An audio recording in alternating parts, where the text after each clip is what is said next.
You're on the clock with Tyler Jennings and Jared Perkins, a Prospects Live podcast for everything MLB draft related. Join us as we discuss the biggest stories from college and high school baseball, bring you interviews from your favorite draft prospects, and break down live looks with Prospects Live analysis across the nation. Get ready, because you're on the clock with Tyler Jennings and Jared Perkins. All righty, we are here with another episode of On the Clock brought to you by Prospects Live. I'm Jared Perkins. That's Tyler Jennings. Tyler, how are you doing today? Doing better. It's cold, very cold. Yeah. You got the snow too? No, why would we ever have snow in North Carolina? Oh my God, we've gotten inches of snow and it's been brutally cold. It's been great. Enjoying it. Do you want to send some down? Like, Finnegan loves it. He's been first snow for him, so he's having the time of his life. That's good. As long as Finnegan's having fun, that's all that matters. Yeah. Wakes up, eats, goes to bed, takes a nap, gets me up at 5 a.m. to go to the bathroom, and then he goes back to bed. So it must be nice being a dog. Yeah, I was about to say. Well, I don't know about that because my dog is for reference, we have a Boston. So something we learned when they turned around 5 is that some Bostons do get like a spinal issue, and that's what we have. So she kind of can't really control her bathroom privileges. So it could be 3 a.m. in the morning, could be 5 a.m., could be until we wake up. Who knows? Sounds great. Sounds like a fun time. Yeah, I love the dog, but we really need to figure out at some point what we're going to do with this, because there is a solid 10-minute span of just chaos today. But speaking of dogs, we had an incredible interview with Ryan Waldschmidt of the University of Kentucky. When I say we, I mean Tyler and Dylan had an incredible interview with Ryan Waldschmidt because I'm still dealing with some technology issues. But before we go into some of the top 100s, tell us a little bit about how that interview went and what the viewers should be expecting. Yeah, it was really, really fun. I'll admit I was nervous to start. That's just something that always happens.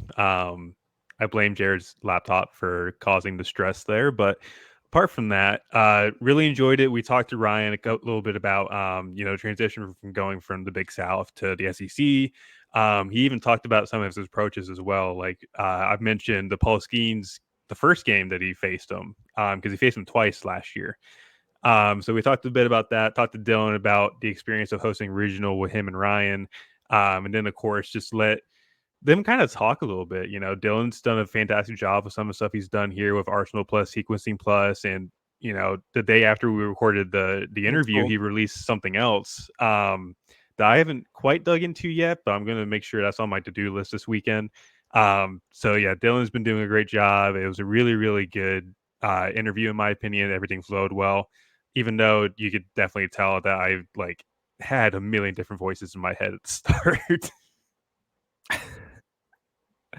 Hey, it worked out. I can't wait to watch the interview. I haven't watched it yet, but by the time this drops, I will have likely watched it, as I have to put this entire episode together, which is always a fun time because I get to actually dive back into those interviews, which is really cool. But speaking of, where is Ryan Waldschmidt on the top 100 for the Prospects Live? He is, I do believe, number 28. Let me make sure that is the right thing. Yes, he is number 28. That seems like a big jump up. Yes, it was. I think I even mentioned this in the podcast itself, mid-interview with Ryan.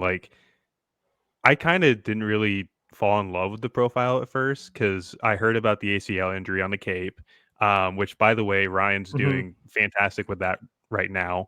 You'll learn more on the podcast. The first thing we talked about is his ACL. But then I kind of dug into it more. I found some of the data that we kind of have here at Prospects Live, watch more of the film, and I really fell in love with it. It's really, really good contact. He really does enjoy the fastballs. I think he has something like an 8% swing and miss rate on the fastballs this year, but obviously struggles to breaking balls. But even talking with Ryan, it was pretty enjoyable hearing him talk about what he wants to change this year and what his approach is. And, once he's back on the field, I think we're going to be looking at a guy that's going to fly upwards this year. And that's why we have him up so high. Because I do anticipate that there's going to be something where Waldschmidt's a potential second rounder at best at this point, maybe even first round if everything comes together. But I think as of right now, probably second rounder because he's going to be missing some time. It's not going to be like, I think he mentioned SEC weekend is when he wants to come back, or is what he's been told the prognosis is. But I mean, that's still a good month or so of the season kind of gone from him. But I fully believe that he's going to be someone to watch in like the second round range at this point. Yeah, and I mean, if he gets those late looks on him and he performs, I mean, I have to imagine teams are going to still be in if they were in on him last year. Yeah, and like Kentucky's a really good baseball program too. Yeah. Like hosted a regional last year. I feel like they definitely do it again this year. And they have another top 100 prospect with Travis Smith on the bump this year too. He's finally back. He's finally healthy. Really, really good as a prep. Missed his first year with surgeries, but performed well last year. And now he's going to be jumping into the Friday night role and hoping everything goes well. Love it. Love it. Speaking of top 100 lists, we got the top 100 prep prospects dropped by the P Live draft team. The top 100 college draft prospects list is also out if you didn't get enough with the prep prospects. Tyler and I are going to break down 3 guys that are really interesting to us on the list. Should we kick it off with the prep guys, or do you want to go to the college guys first? We'll go prep first because that was the one that released first. I think that's probably the best way to go. Cool. Who you got? Who's the first guy you want everybody to be paying attention to? So the first guy, I mean, I've already tweeted about him today. Mason Russell out of Castile High School out in Arizona. He was a guy that he was at PDP, and I remember watching him. I had a guy texting me. It's like he's watching the live stream. He's like, "This looks really good." And I'm sitting there. It's like, yeah, it's 88.91, but it's the projectable arm speed southpaw that you kind of expect people to be in on at this stage. Blake Dickerson's probably a really good example of this from last year's class. Got 500K from the Padres in the 12th round. Frank Mazzucato is another guy that kind of stands out on that kind of like projectable southpaw. Josh Hartle as well. So that's what I see with Mason Russell. And I mentioned this in the call when we talked about the board and trying to figure out where everybody goes. But I thought Mason Russell could have the chance to be probably the best prep southpaw in this class, just with the way that this class is wide open. Yeah. I'm not saying that from like, say, Ethel Scheifele-Bane, who's 13 on our list, is not the best prep southpaw. I think with Russell, there's enough projection to where he could be sitting in mid-90s this spring. I really like the slider. Slider's really good, low 80s, high spin, really good bite. He's got feel for a fading changeup into the same like velocity bucket. Doesn't quite have it fully down packed yet, but it's a nice fading changeup, and there's a curveball there, but it's obviously not as good as what the slider is. So I can see like somebody putting a 50 on the fastball somewhere down the line with like a cut right shape, and then slider could be above average, maybe even plus if everything works out with a 45 changeup. But it's good command, very easy. There's some deception there. I really enjoy what Mason has brought on the mound. And he's going to be a guy at NHSI next year. So he's going to have a lot of guys that are going to get views on him, scouting directors, GMs, everything like that.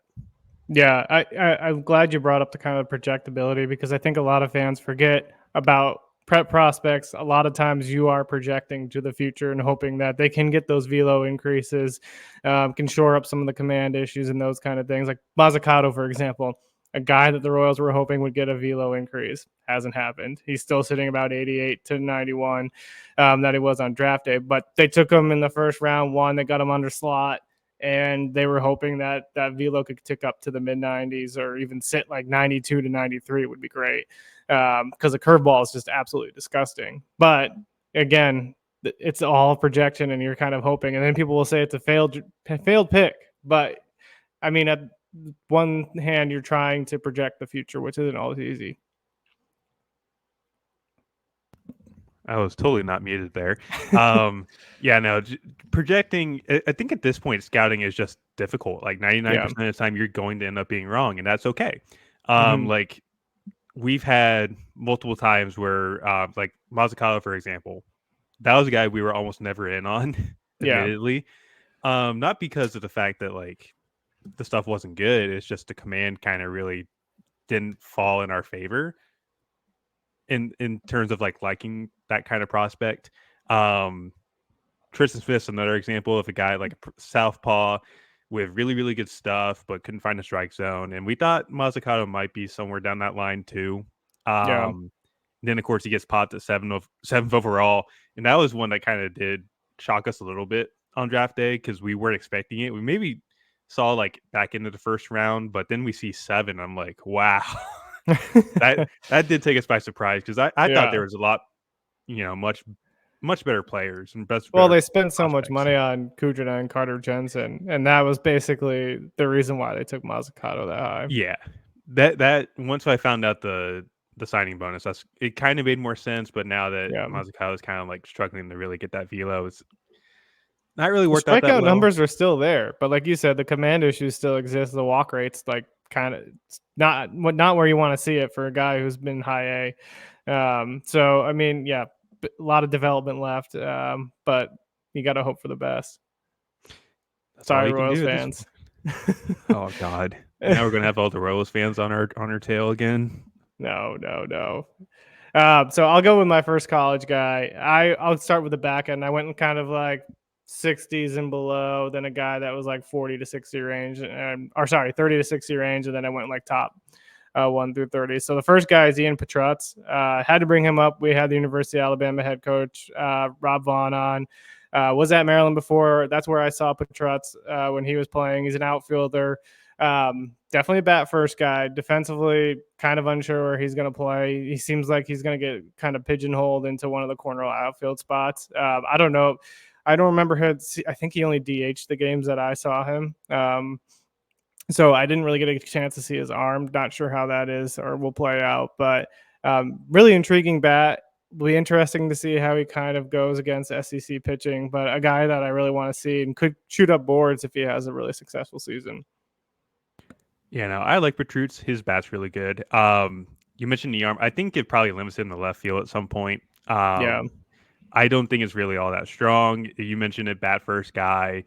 The pure hit tool was really, really good. I think he walked more than he struck out last year at Maryland. He's always going to have a really big test with the SEC this year because the crop of arms in the SEC this year are actually pretty good. Yeah, Big Ten's you get hit or miss depending on the team you're facing. Yeah, I mean, the way I look at it is obviously SEC's 1, ACC is probably like 1B at that point, maybe even just flat out 2. Big Ten's probably like 4. I'd probably put the Big 12 in front of the Big 10 personally. Then you start running into like the Pac-12. I think Pac-12 this year is going to be pretty good. Yeah. Pac-12. Because even when I was there working at Arizona State, which was a while ago, the arms are always fun to watch. You had Garrett Cole at UCLA with Trevor Bauer during those days, and it was nuts, the arms that the Pac-12 was throwing out. Yeah, soon to be the Pac-2. Oh my God, I still hate that.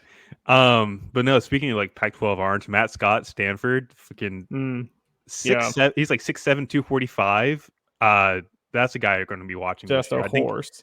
Oh my God, like we're talking like Goliath is on the mound. Yeah, it's ridiculous how big that guy is, and the stuff's really good too. I think he's going to be a guy to watch. He's an arm for next year's class. But the stuff's just, it's a really, really good riding fastball.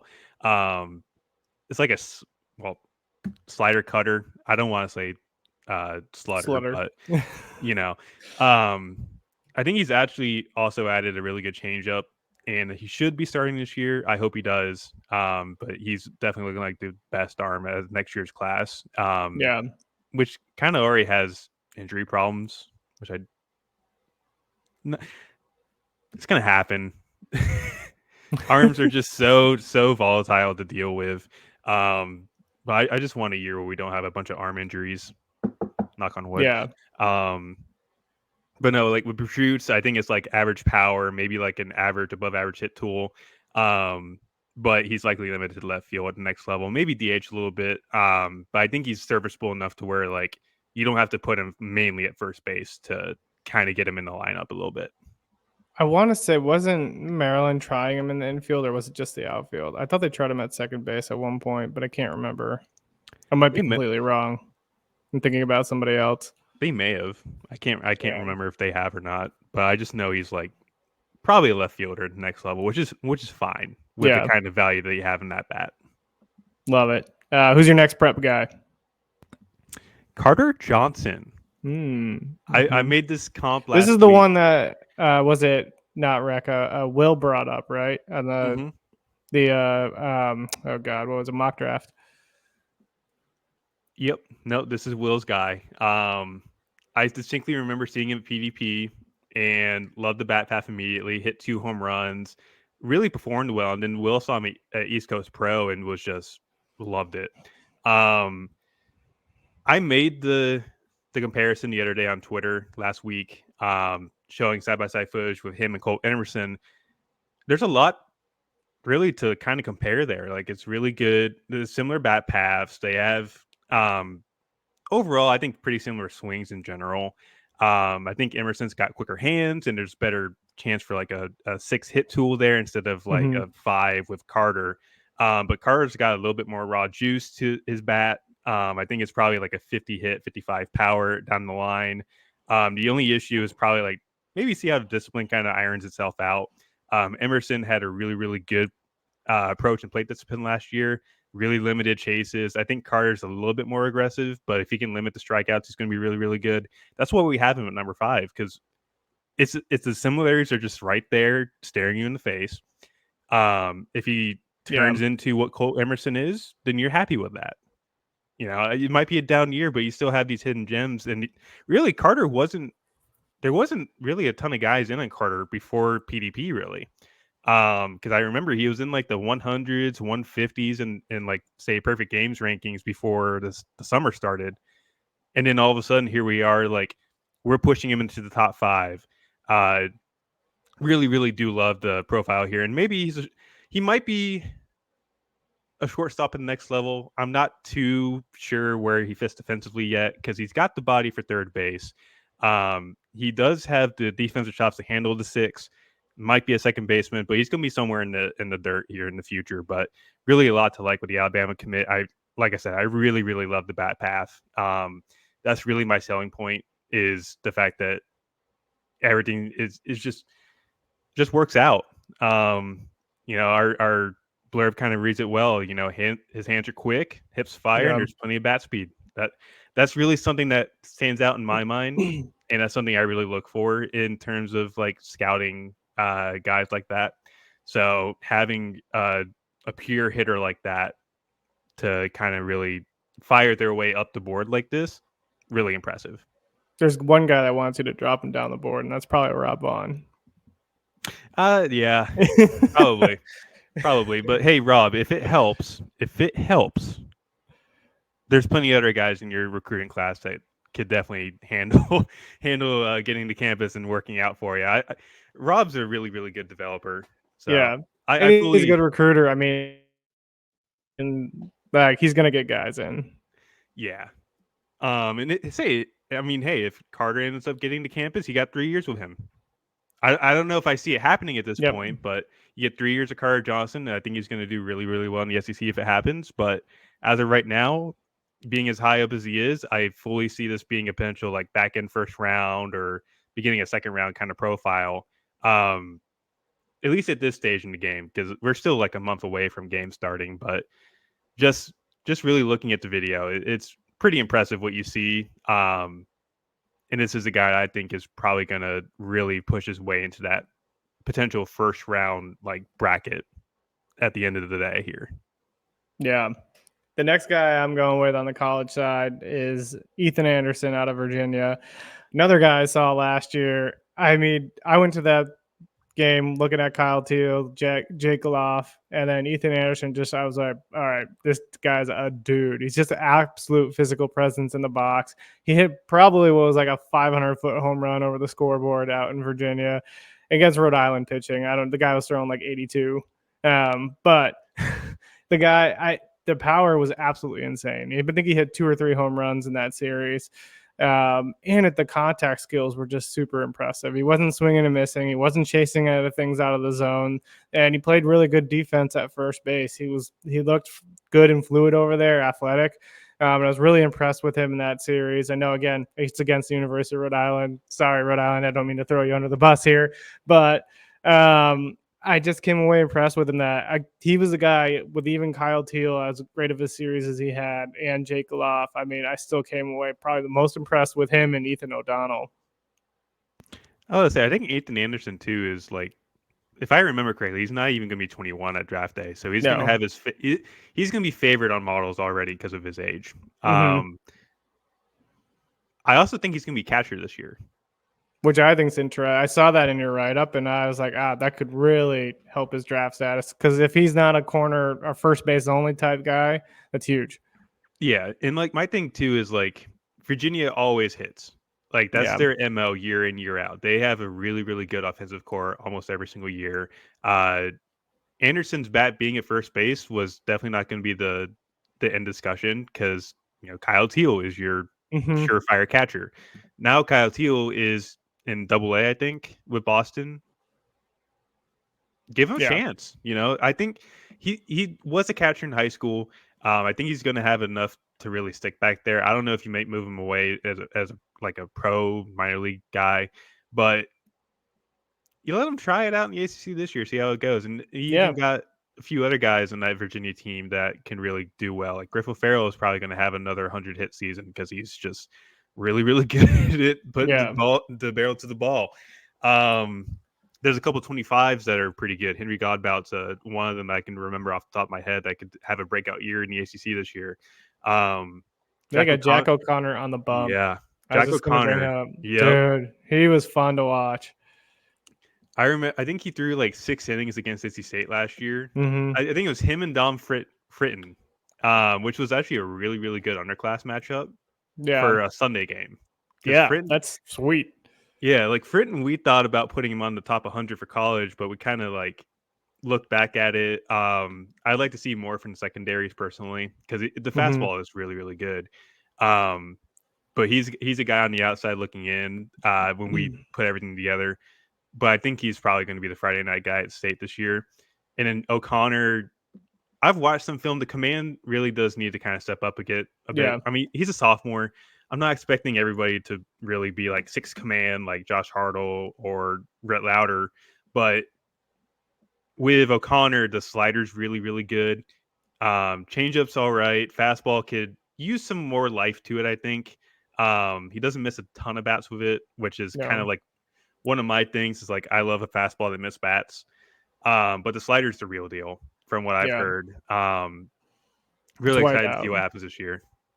Yeah. Yeah, I mean I always like hesitate to go to those early Virginia series because they're not facing the best teams, but it is really fun to watch that offense just tee off on a bunch of mid-80s starters. Yeah, and I think they come down to Duke this year, so I'm going to see them, I think end of March or something like that. That'll be good. I'm excited for that. I think Wake's coming to Virginia this year, which I definitely have to come out for that one. I think you're right. Yeah, that's going to be a fun series. Those arms versus those bats. I mean, that's going to be a time. I'll be making sure to tune in from ESPN, ESPN Plus.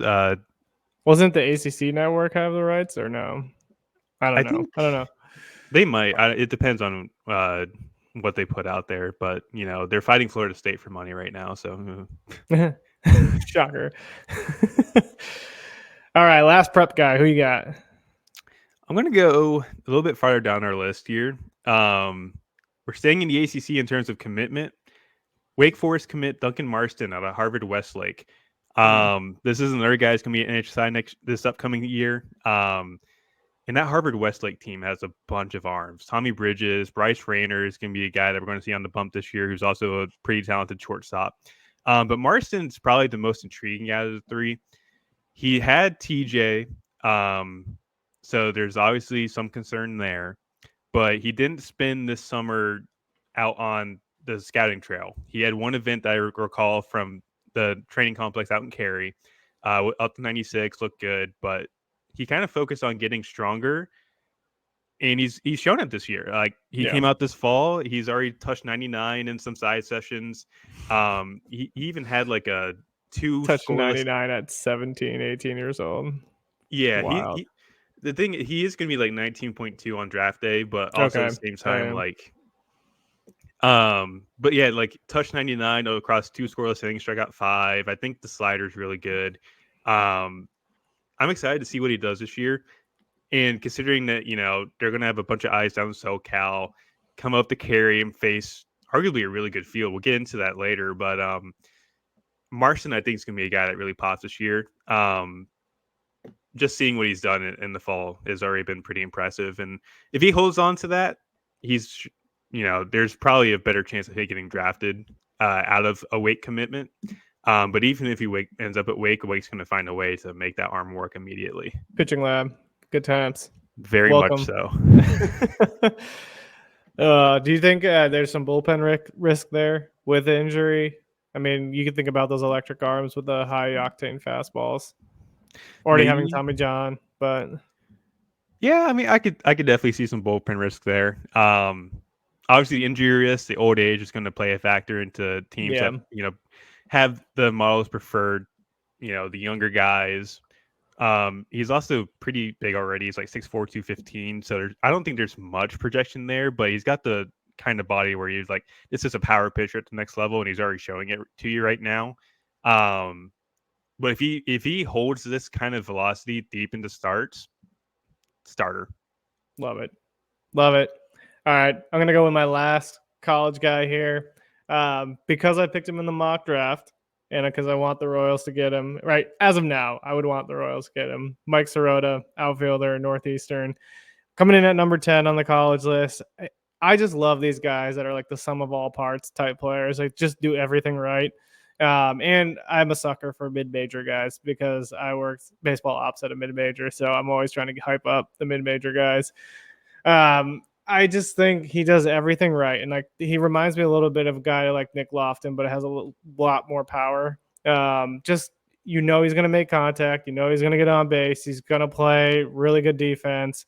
And he's going to be able to stick in center field. I mean, it's just a fun guy. I mean, he doesn't have like the plus tools off the board, but it's just like across the board, everything's average, above average. And I'm really excited about him. And hopefully that he has a big year and takes up off the draft boards. I knew you were going to drop Sirota as soon as you mentioned mid-major. I'm not even going to lie with you. I like it. I really do. I feel like we put him at 10 in this one. Mainly because we wanted to push that kind of profile up. It's a really well-rounded profile. Yeah. I think he's got to do something like what Chase Delauder did, where he's hitting like 400 in conference play. Yeah. But also stay healthy because Delauder missed like a month because of a foot injury. But I like the tool set. I think he's going to be a surefire first rounder at this point. I'm hoping I get to see him. I think they come down to NCAA down in like I think beginning of May or something during finals. Yeah.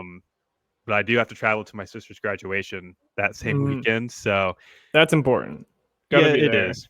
As much as my sister can be a pain in the butt, I have to be there. Calling her out on the podcast. I don't care. She would do the same thing with me. Yeah.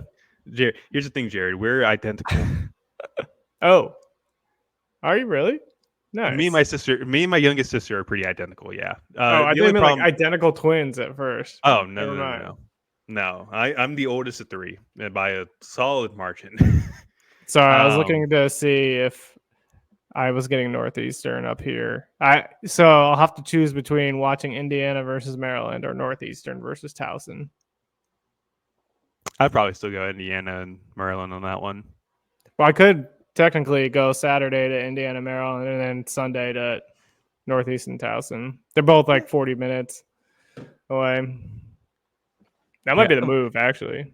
I would say, do what you want to, sir. That is entirely up to you. That'd be a good weekend of live looks, though. Oh, yeah. No, and like... Maybe I'll find a secret gym at Towson. Maybe that Friday guy's just throwing like 95 and no one knows. Yeah, he could be. I mean... Chances are he's not. We'll give them benefit of the doubt, and if he bumps to 5, we'll push him up the board. Yeah, I feel like I'm just throwing small schools under the bus this entire podcast. Rhode Island, Towson. Sorry. Apologies. You say you love the mid-majors, and then you trash all of them. How dare you, Jared? I'm not trashing the good mid-majors. I see how it is. You're only picking out the bad ones. Yeah, of course. Yeah. So speaking of mid majors, UCSB Campbell first weekend. I am hyped for that. That's gonna be that's good mid majors. Yes. I think UCSB was actually ranked in the D1 preseason poll. I think they're like 17 or something. Yeah. That's going to be a really good weekend. We'll talk more about those once we get closer to them, but that's a really spicy first weekend matchup. And considering it's like a UCSB team that rarely comes out of California. Yeah, coming out of the East Coast. Yeah, that's something that you really don't see all that often. So praise to Justin Hare and Campbell for getting them out there. That's a really good matchup. I got to choose between Hofstra and Virginia or Stetson and West Virginia. Probably going to Hofstra because they're kind of sneaky decent for a Northeast team. So might take that route and see. They're not going to have like a ton of draft talent, but they won their conference championship and made it to the. Or no, I want to say they won their conference championship or something like that. Either won their regular season conference or won the conference championship with Catalanoto at the helm.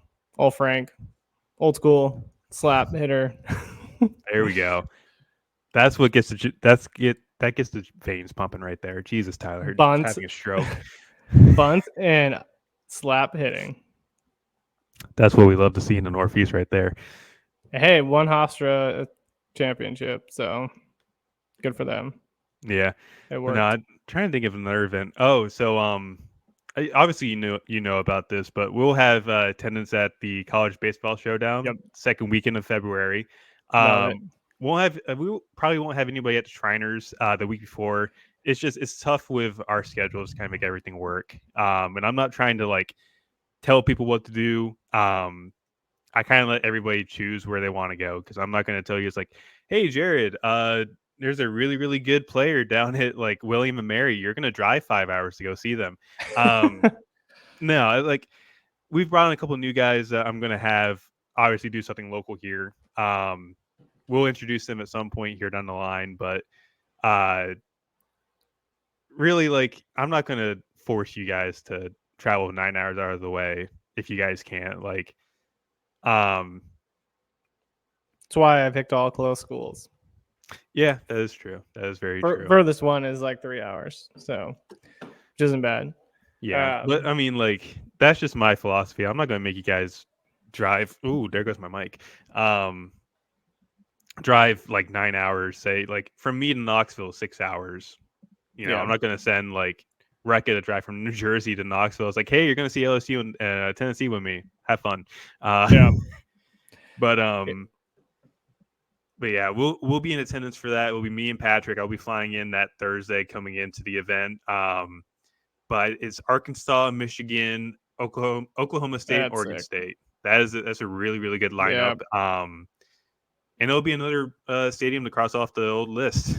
Number 3. Oklahoma State's another team that just bangs every year. It feels like they just. I really don't know what to think of their pitching right now. It's always like, well, watching like Nolan McLean and all those guys throw in the playoffs. It's just like they don't know where it's going. we don't allow Nolan McLean slander in this podcast, Jared. Sorry. The Garner kid's coming out in me because Nolan McLean and I went to the same school. Oh, did you? How many years apart? I think it was like 4 years. I was class of 16. He was class of 2020. Okay.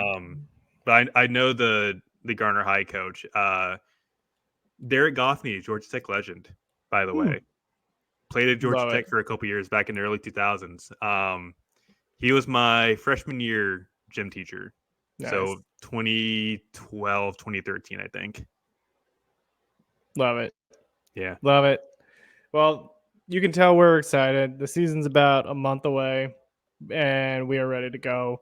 We have the top 100 prep list for you. We have the top 100 college draft prospect list for you. We are ready to go. We're rolling. We're going to have some more incredible guests. Next episode, we're going to have an interview with head coach Jason Kelly of the University of Washington. We got a few other players. We're trying to get Drew Beam on from Tennessee and a couple others. So we're going to keep rolling the good guests out here, bringing them on. We're going to keep talking MLB draft, college baseball, amateur baseball, everything you want. So we're just getting started and we're excited. And without further ado, though, we do have to bring you that interview with Ryan Waldschmidt. So here it is. And until next time, we'll see you.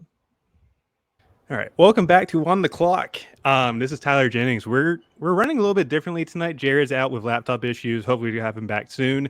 But in the meantime, we've got a little double special guest going on tonight. Ryan Waldschmidt, one of the hidden gems in this year's draft class out of Kentucky, and then Dylan Drummey, I think it's Arsenal Plus, Sequencing Plus guru that we have here at Prospects Live, as well as the Kentucky Baseball Manager. So, how are you guys doing tonight? Doing good. Yeah, I'm doing great. Thank you for having me. Of course. Kind of just want to start off, like we normally do, kind of like let you guys introduce yourself. So we can start with Ryan. Ryan, what do you do outside of baseball? Something to go on in your life. And then, of course, how's the ACL doing? I know you're in the middle of rehab with that. And if you have like a timeline on when you might return. Yeah, so I'm Ryan Waldschmidt. I'm from Sarasota, Florida. When I'm home, a lot of it's baseball, gym, go to the beach a lot, live close to the beach. ACL rehab's been really well. It's unfortunate that it happened, but nothing bad has come from it since I've been through rehab. It's been a smooth sail so far. I took my 6-month functional test Friday, and I killed it, blew it out of the water. Look really good so far. Doc's in great shape. I start hitting live again this week off pitchers. Should be hitting live, doing defense, catching fly balls, doing ground balls, running the bases. Pretty much full practice for me right now. So a lot of positives so far with this. So still looking around the same thing with Doc's timeline around opening weekend at SEC play. Should be back out in the field, playing the outfield, doing all of it. Hopefully, I'm able to clear a little bit earlier and be able to maybe DH and do all that stuff because outfield's supposed to be the last thing I do. So I could possibly be DHing earlier than that. So that's the goal for me, and that's what I hope to do. That's awesome to hear, man. Glad it's going well. Dylan, go ahead. You have the mic. So I'm Dylan Drummey. I'm an analyst over at the University of Kentucky. In my free time, I also write for a number of blogs, Pitcher List, my own blog I started, The Drummey Angle, and for Prospects Live, where I've specialized in creating a lot of pitch level metrics and stuff like that. And I've kind of helped just the Kentucky team with a lot of just data stuff, a lot of looking at statistics, creating models, stuff like that. As far as I'm from Walton, Kentucky, so Northern Kentucky, I'm in state here, but it should be a fun episode, honestly. I mean, I love being on Prospects Live, have loved working for the team, have really loved just introducing a lot of just new metrics and a lot of different ways to think about pitching. So, You've done a great job too in the midst of that as well. So proud of what you've done. So kind of just first thing going off here, Ryan, I want to start with you. Coming from a different conference, the Charleston Southern was in, I think, the SoCon or CAA. I can't remember which one Big it South. is. Yeah. Big. Oh, that's right. I Yeah. keep forgetting because Campbell switched to CAA, so Yeah. I'm like Yeah. trying to remember. But you go from facing like Thomas Harrington, Cade Keeler in the Big South tournament to all of a sudden, hey, you're facing Paul Skeens on the Thursday afternoon and at the box.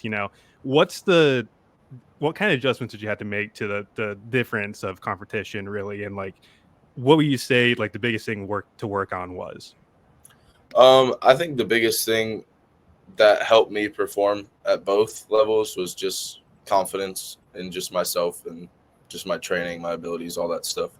I think the biggest adjustment, though, was just being ready at release was the biggest thing I worked on because I could get away with it sometimes facing 88, 90, could be late a little bit. My hands were quick enough to be able to still put it in play, put a good barrel on the ball. But when you're starting to face mid to high 90s, that's when you start getting exposed a little bit with the little things that you might mess up on. So the big thing for me was just being ready at the pitcher's release, getting the foot down, getting the hands loaded, and then just doing bat to ball, which that's what I think one of my best tools is. So when I learned that me waiting isn't necessarily a bad thing, is when I really started to take off a little bit and play better. Awesome. And speaking of Paul Skeens, I think you faced him twice this year. Kind of just going up against the best college arm in the past decade. What was that experience like, first off? And what kind of like mental battles did you have to go through facing probably like the best slider you may have ever seen? Yeah. We worked a lot on fastball at practice. I mean, we had dimple balls in the machine shooting like 120. I mean, we jacked them up all the way. So it started off slow, but I got comfortable with the dimple balls, and I'm like, hey, like, I got to hit the fastball. I mean, the slider is gross. So my goal was go up there and don't miss the fastball, which a few times it worked out for me. I hit it. I got hits off of it. But the slider, just if you went to that slider, you really had to, it's almost over half the time. But that was my goal, was don't miss the fastball. And the at-bats I didn't miss the fastball, I had good results. The at-bats that I fouled it off or I might have took it, it didn't end too well for me. But, the same goes back to the same thing, just confidence.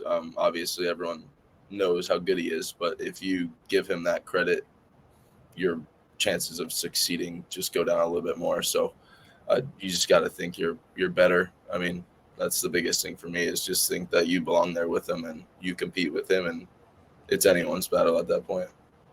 Absolutely, and that's why you're in the SEC. Jesus, Tyler, English. Now kind of going on to the regional, because I think Kentucky hosted this year for the first time in a few years. Kind of just like a perspective from both of you guys, being the player and being the student manager. What was that experience like to have your ballpark host a regional like that and the crowd being there?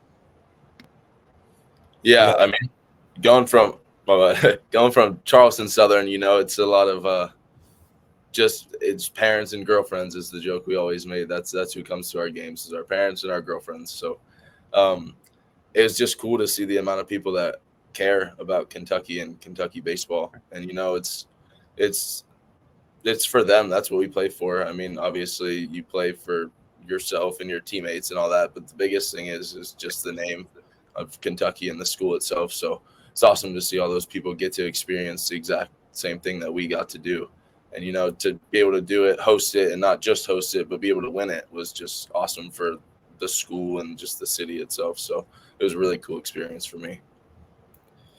Yeah. So, well, I mean, if you know anything about the state of Kentucky, we're mostly, believe it or not, we're a basketball school. That's what a lot of people think of us. They think basketball. They think even starting to think a little football, and was really, really nice to, just be around there to where people are actually appreciating baseball.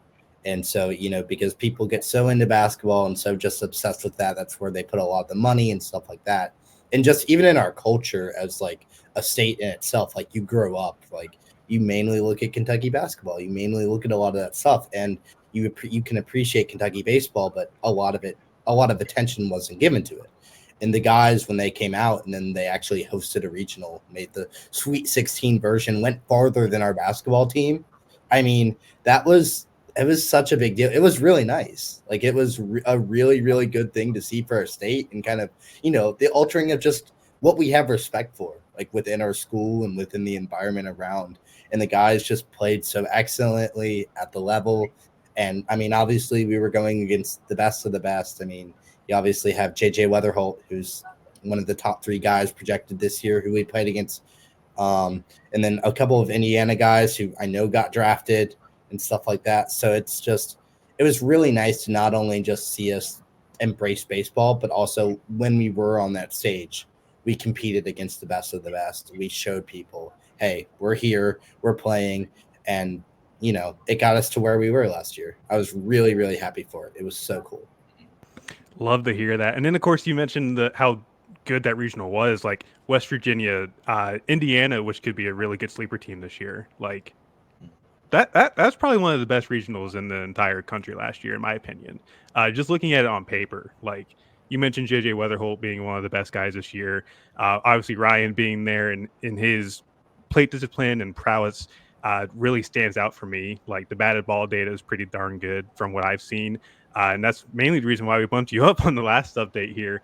Because I think at first, like I was kind of a little bit skeptical. I know there was a couple people that were in, but I didn't quite really see the data all that much. But then I was like, okay, yeah, you're being pumped up. Like this is really, really good. So just want to put that out there. But kind of like another thing I want to ask on too, your expectation for 2024.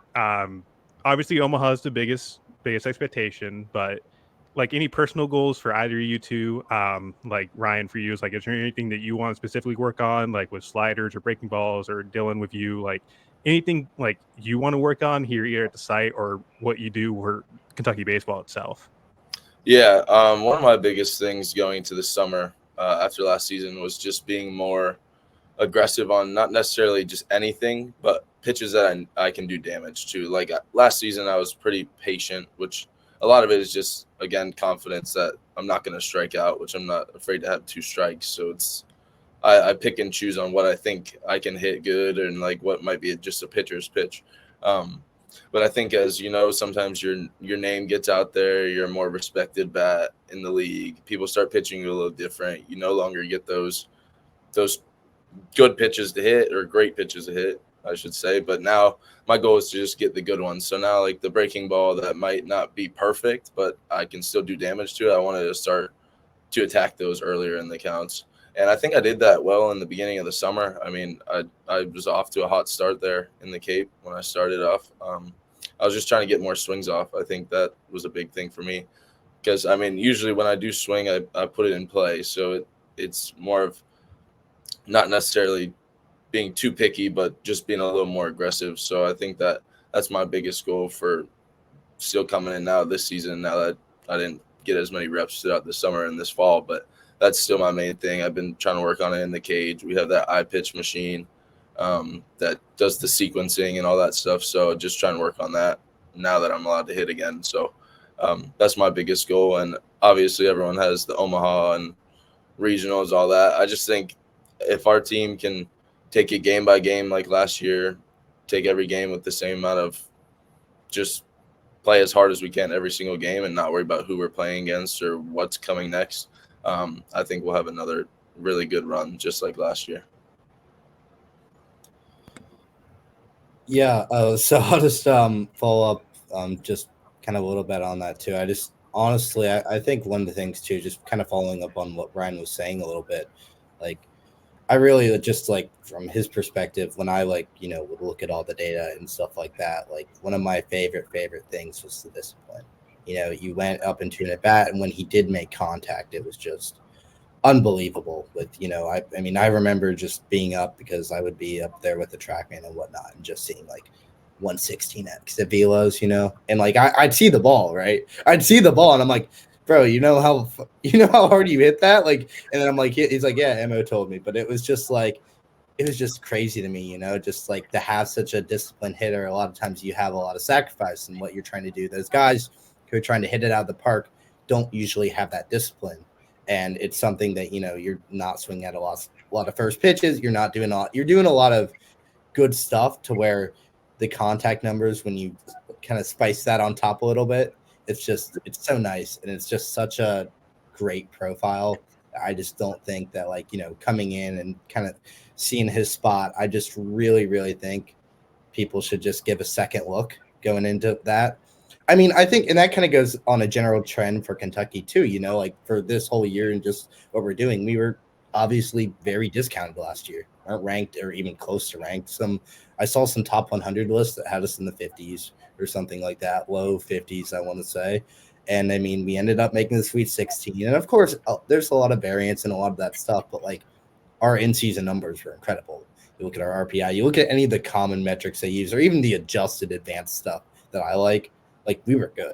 Like we were really, really good. And I just don't think people expected that. And then I think too, we're going into this year and like we're not on hardly any top 25 list. We're not on stuff like that. I'm just like, they're counting the cats out, they're counting the cats out. I mean, and we've been there before. And I mean, obviously we can get over that again. It's not really a worry what other people say, but it's, a little sweet. You can prove them wrong. So I don't know. As far as personal goals for me, I mean, more of just I've been just trying to grow in what I've been understanding. I've been, some of the stuff we're working on that I'm working on for MLB and MILB data. I've been working on to apply it to the college level and trying to see if that's transferable and not, what's able to, what's not. The college data structure that's available is a little less than I like compared to like MLB and stuff. So we're still able to get a lot on the guys, and we're still able to get a lot of prospect and data like stuff like that, to where we can, properly develop them and just look at other factors that they may be weak on and kind of isolate that so they can work on it. But it's more of just, growing with everything. I'd like to get more involved in hitting a little bit too, just from a personal standpoint. I've been really, really pitcher heavy. That's what's a lot. It's a lot generally easier, but hopefully just with enough time and enough dedication and learning, I can really figure out more of the hitting game in general, which would always be nice. Absolutely. And then, of course, your stuff with Arsenal Plus and Sequency Plus. Like, in case anybody's not seen it, this is your floor to now go ahead and describe what you've got there. Feel free. Absolutely. So I'll try not to bore Ryan here, but I'll basically Arsenal. So Arsenal Plus, basically, they're each pitch model, all the stuff plus stuff. If you guys have heard of that, it's just taking it down to one number, right? How nasty is a pitch? And so what Arsenal Plus is, that's different than everywhere else, is that it considers the past pitch that was thrown. Most models consider it independent, but with Arsenal Plus, it considers the past pitch and how it plays, or the differences from the past pitch to the current pitch. And so with that, we're hoping to say maybe get a more impact to how Ryan's maybe seeing it in the box. Like, okay, this dude just threw a changeup and then he's topping it off with a high fastball. How does that look compared to just looking at the changeup individually, looking at the fastball? It's adding context. And I mean, in any situation like that, you need context. And sequencing plus, it's a little more basic. It's just certain sequences will obviously play better than others, certain pitches.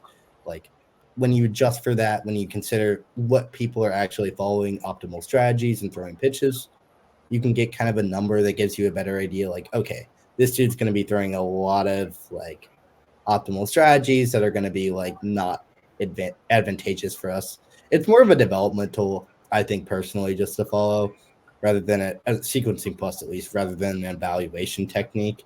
But I don't know. It's open. I love working on this stuff. I really believe Arsenal Plus. I'm really, really heavy on, just for, I think a lot of this stuff doesn't have context. But I mean, that's been crucial. Just also, and that's one thing I've really enjoyed about Kentucky. Like, when I do like get interactions with people, it's just, getting to explain some of that stuff that, like, new age of baseball and old, and meeting people who are actually, just open to merging kind of both, into where we can just understand that better and, just be a better ball club. And I know some of the guys who were drafted last year were just like asking me a lot of questions and stuff like that. And it was like, it's really nice that they wanted to learn and they wanted to kind of get it. I've had a couple text me, just after the fact and stuff like that with questions. That's just been, really nice that, like, there are people, instead of being like, you have the Joe Morgan attitude of being like negative, what are numbers, blah, blah, blah, I hate stats. You're having people who are like,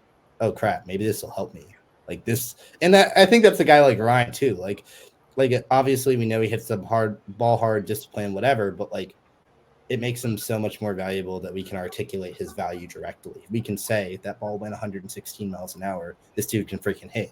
Like, obviously you'll get scouts and some like will help that, but like, to be able to say to an MLB team, this is what you should expect. This is what you're getting in the actual value of that, allows guys like him and just at his level to just get paid more properly and be evaluated more properly, so that some scout doesn't happen to miss on him and have a bad opinion when he's actually a great player, I feel like that was like a little shot at me for not having Ryan ranked in the first top 50.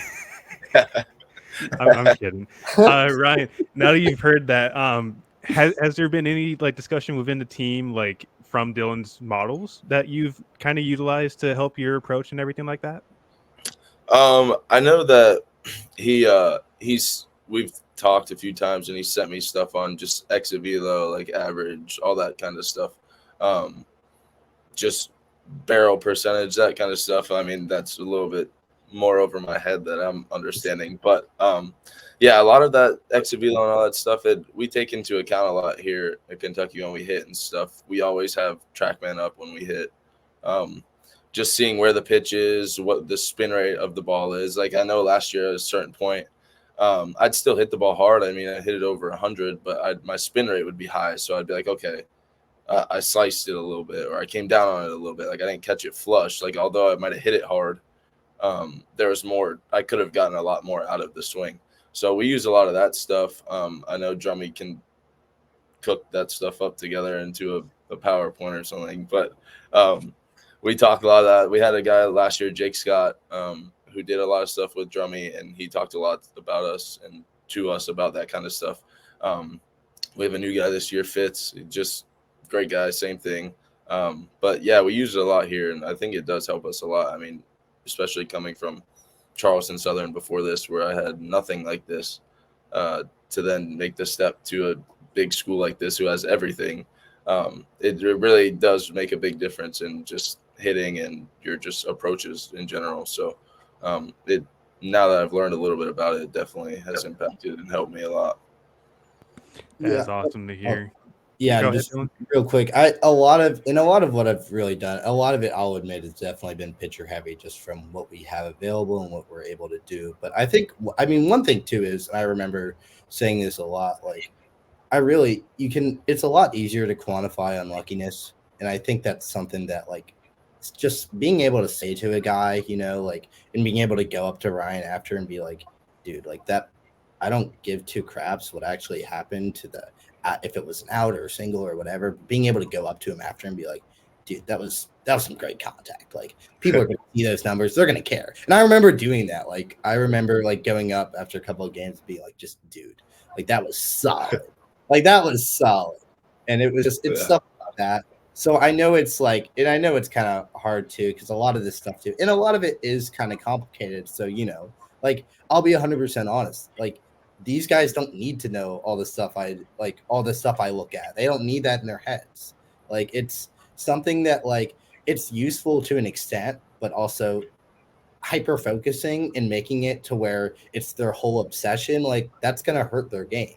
And I mean, I think that's something Kentucky takes into account too, in what we do and how we communicate through our coaches and stuff like that. And how I personally just work with the staff and whatever versus what's told to the players. The coaches know what we want them to focus on. They know what they want them to really just go into. And then the players, if they have additional questions, of course they can ask. But a lot of times when they can just focus on those minute details that matter to them, and then the coaches can focus on the big picture with my data and stuff like that, that kind of whole, like, you know, pipeline of just information allows us to play at our best. Hey, Dylan, can I have you as my hype man, please? Because I'm really digging the vibe we got here. I really enjoy it.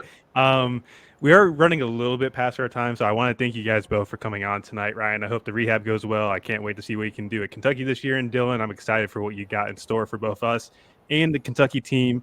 Any last words before we go ahead and sign off? No, I just want to thank you for having me. I appreciate it. Look forward to this season and getting back out there.